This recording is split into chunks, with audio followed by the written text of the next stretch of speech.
The stories about it are legendary, which is what makes those eager to see for themselves embark on a trip that takes them across land and water.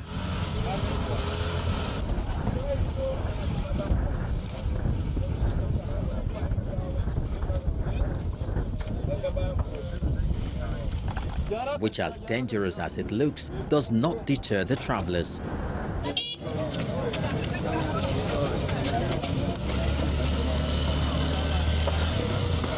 There's still a lot of erosion-ravaged road to cover on motorcycles before finally reaching the place where this famous phenomena is sighted. At first sight, one may wonder what all the fuss is about the water spring in Kwonah Ruwan community in Lamode local government area, a border town between Taraba and Adamawa states in northeast Nigeria.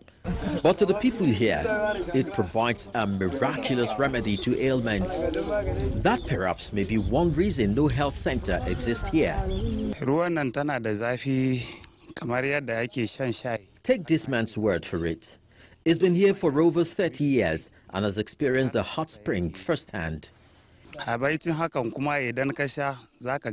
When the sun is out and shining, the water boils with speed. When we drink from it, it cleans our stomach and takes away all ailments in it. I had boils and rashes. I just used it to bath and I got healed. The traditional ruler and other members of the community also testified to the power of the spring. The history of this hot spring is one that I cannot explain because our great-grandfathers also met it here.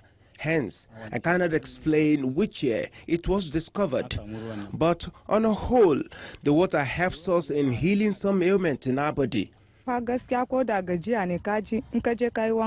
use the water to have our bath, and it serves as an energy booster.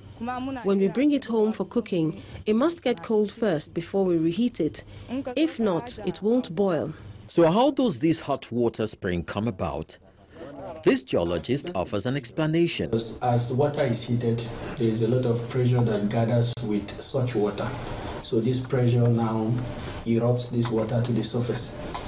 So because of the temperature difference for this water that has percolated to this depth, it's none other than a medical doctor suggesting that the state government should tap into the huge potential of the spring. The potentials in maybe developing this or scaling it up to reach to really be of help to the communities will be considered. So, but from what I've heard, of course, most likely you should have some antifungal and antimicrobial elements that is working, because if people have skin rashes and they take it, most of those things are fungal infections, but then most likely it has some antifungal elements and that is really working towards addressing some of the skin and dermatological problems that people have. A step the government of Adamawa State says is in the works. The state government has a lot of plans to tap into this great potential. However, the major challenge is that the road leading to that place is completely unmotorable. Nature has a lot of gifts, and for the residents of this community, they are glad that theirs is one from which springs up a bubble of miracle.